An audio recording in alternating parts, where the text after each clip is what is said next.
की जय, मस्तराम बाबा की जय। पीपली नामक गांव के सब लोग सिर्फ यही नारा लगा रहे थे। दूर दूर से लोग आ रहे थे और मस्तराम बाबा के आश्रम जा रहे थे। ये सब देखकर सोनिया अपनी पड़ोसन विमला से कहती है, दीदी आप सब लोग कहाँ जा रहे हो? अरे तुझे नहीं पता, हमारे गांव के आश्रम में बहुत प्रसिद्ध और तपस्वी बाबा मस्तराम आए हैं। क्या बाबा मस्तराम? ये कौन से बाबा हैं जिनका नाम भी इतना अतरंगी है? सिर्फ नाम ही नहीं, उनके काम भी अतरंगी हैं। हमारे गांव की सभी गरीब बच्चियों को उन्होंने नौकरी दिलवाई है अपने आश्रम में, और जिन औरतों के बच्चे नहीं होते थे, बाबा की कृपा से सबके आज बच्चे हैं। अच्छा, इतने चमत्कारी बाबा हैं। तो चलो दीदी, मैं भी आपके साथ चलती हूँ। फिर सोनिया विमला गांव वालों के साथ आश्रम पहुँच जाती है। वहाँ जाकर सोनिया देखती है कि बाबा मस्तराम ध्यान में लीन थे। उनकी बड़ी बड़ी दाढ़ी, रुद्राक्ष की माला गले में। ये दृश्य देखकर सोनिया भी बाबा की शरण में आ जाती है। फिर बाबा अपनी आंखें बंद करते हुए ही बोलते हैं, बेटी सोनिया, तुम अपनी बेटी के भविष्य के बारे में चिंता मत करो, सब अच्छा होगा। बस उसे हमारे पास लेकर आना, हम उसे भी आशीर्वाद दे देंगे। बाबा आपको कैसे पता मेरा नाम? और मैंने आपको अपनी समस्या बताई भी नहीं, और आपने उसे दूर भी कर दिया। आपकी जय हो बाबा। फिर सोनिया विमला के साथ घर चलने लगती है और रास्ते में उनसे बोलती है, दीदी आपका बहुत बहुत शुक्रिया, आपने मुझे बाबा से मिलवाया।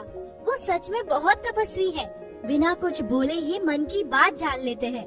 हाँ, मेरे बाबा सबके सुख दर्द दूर करते हैं, तभी तो दूर दूर से लोग स्नेहा को बाबा के बारे में बताती है।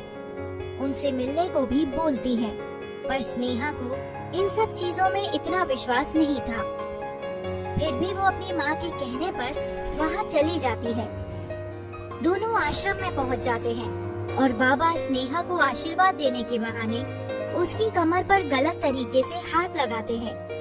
स्नेहा को ये बिल्कुल पसंद नहीं आता और वो वहाँ से गुस्से में चली जाती है। घर पहुंचकर इससे पहले स्नेहा कुछ बताती, उसकी माँ उसे बहुत डांटती है। ये क्या तरीका था स्नेहा, तुम ऐसे वहाँ से क्यों आ गई? बाबा क्या सोचेंगे हमारे बारे में? उनका इतना अपमान मैं बर्दाश्त नहीं करूँगी। तुझे कल ही उनसे माफी मांगनी होगी। पर माँ, पर वर्क कुछ नहीं, चलना है मतलब चलना है, समझी? अगले दिन फिर से सोनिया अपनी बेटी को लेकर बाबा के पास पहुंच जाती है। बाबा इसे माफ कर दो, इससे गलती हो गई, ये अभी नादान है। कोई बात नहीं बच्चा, पर हमें लगता है कि तुम्हारी बेटी पर किसी का बुरा साया है। इसे कुछ दिन आश्रम में ही छोड़ दो, हम सब सही कर देंगे, वरना इसकी मृत्यु निश्चित है। मुझे कोई खतरा नहीं है और तुम जाओ यहाँ से, ये मेरा हुक्म है। फिर बाबा के सब चेले और सुरक्षा कर्मी चले जाते हैं। सिर्फ बाबा और अनोखी रह जाते हैं। जैसा तुम चाहती थी मेरी जान, अब सिर्फ हम दोनों हैं। अब बाबा को अपना जादू दिखाओ। अनोखी बाबा के करीब जाती है और बाबा अपनी आंखें बंद कर लेते हैं।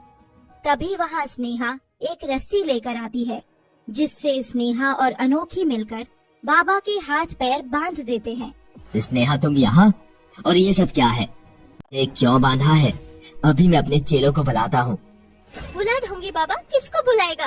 कोई नहीं सुनेगा तेरी आज, जैसे किसी ने मेरी नहीं सुनी थी। मुझे माफ कर दो बेटी, अब मैं कुछ नहीं करूँगा।